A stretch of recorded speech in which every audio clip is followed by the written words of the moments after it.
UVS, why do you gotta do this to me? Symbol identity, is it dead? So last year when we got Attack on Titan Battle for Humanity, we got attunement. And the attunement had a very linear goal. Give symbols their identities back. Free symbol cards made it very easy to dilute what symbols were doing, and attunement came in to try and go, this is your symbol, this is what it does.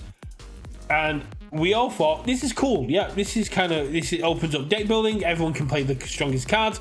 Deck lists became quite linear, quite similar, but with distinct features limited to them by the non-attuned cards that were still around. And when Critical Role came around, it added more non-attuned cards, adding to that kind of rhetoric of you can play attunement, these are symbol identities, but we can still mix things up. But the symbol identities seem to be IP locked and not game locked. Yes, we still have that overall thing of good builds quickly, water does card pull stuffing and defense, fire sacrifices resources for damage, evil is check hacking you into a minus position as well as sacrificing health for more power, chaos is giving more momentum and more and increasing your checks to make your stuff more playable. That seems to still be on, but it's the nuanced aspects that seem to be gone. Attack on Titan had its mill symbol be fire. You went down on your deck size and you got speed, you got more damage, you got to add more cards to your hand, you got to draw more because you were sacrificing those resources, because you were milling, because you were discarding.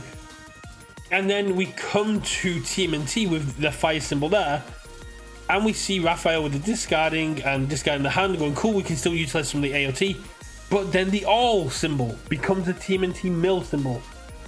And it's like, well, now we have two symbols that are doing the exact same thing, just in different IPs. And then we see in Critical Role, we have the air symbol being the inventor symbol, because it's going to clear card pulls, it's going to be fast, it's going to be smooth, it's going to draw cards, it's going to innovate the gameplay. And then we see Void being the inventor symbol in TMNT, which was the thief symbol in Critical Role. It seems that we're talking about giving symbols their identities back, giving symbols this linear approach of how you're going to play the game, that you can walk into any set, any store, any deck and go, this is my chaos cards, this is what they do, this is my fire cards, this is what they do. Yes, it will be flavored for the IP, yes, it will be changed, but it shouldn't just sacrifice the previous IPs. To harp on and do a comparison, where red is the control symbol, where red is countering and bouncing and just doing everything that blue was doing in the previous set. At the same time, you don't get blue doing that. Yes, you'll get red control cards, yes, you'll get blue removal, and yes, they will dip into each other where the wheel meets, but they have their strict lines. It's very rare that you'll see cards taking up what other symbol identities do, and even on top of that, you won't see an entire set themed around it, because it's counterintuitive to what the symbol, what the wheel pie, what the identity of that symbol is. And this is what we're seeing with TMNT. We're seeing the inventor going under a completely different symbol. Yes, we're seeing brutes and brawlers and mill and all these mechanics and all these themes and all this beauty that we had brought in through attunement and through all these other aspects coming in and going, yes, here's the lines, here's what is going to define what these mechanics do and where they go and what symbols they're affiliate with. And then TMNT comes again and goes, yep, actually we're going to throw that out and we're going to come in with a completely different system. And it sucks, because if you've got a new player coming in with TMNT and they go, cool, I'm going to build myself a Leo deck, I'm going to make it mill, I'm going to have it do some fun stuff, and they go through all their mill stuff, and then they come to look outside of TMNT for support on mill, and they see it's all on fire, and they go, Leo goes, Leo doesn't have fire, so I don't have access to what I'm trying to do, because the symbols in this set support mill, and they don't gel with any other set that's in standard. That's an issue. When you've got people coming in and they go, okay, cool, I'm gonna play on the void symbol. Can I get my inventor stuff? It's like, yes, you can get your inventor stuff because Cabal's running. Cool. That's absolutely awesome. Can I get any of the other inventor stuff? Can I utilize any of the inventor kind of tactics? No. Because you're on a thief symbol. Well, exactly. And these are the issues we're going to come across if we don't draw the lines. It's so hard to defend UVS when I'm talking about attunement, because it's like, oh yes, it's giving symbols their identity back. And it's like, yeah, it did. And then it went, here's a whole new identity for all these symbols in none of a set. I know I harp on about it being the best set we've had this year, but Critical Role did not work against Attack on Titan. It did not work against Go Power. It did not work against Yu Hakusho.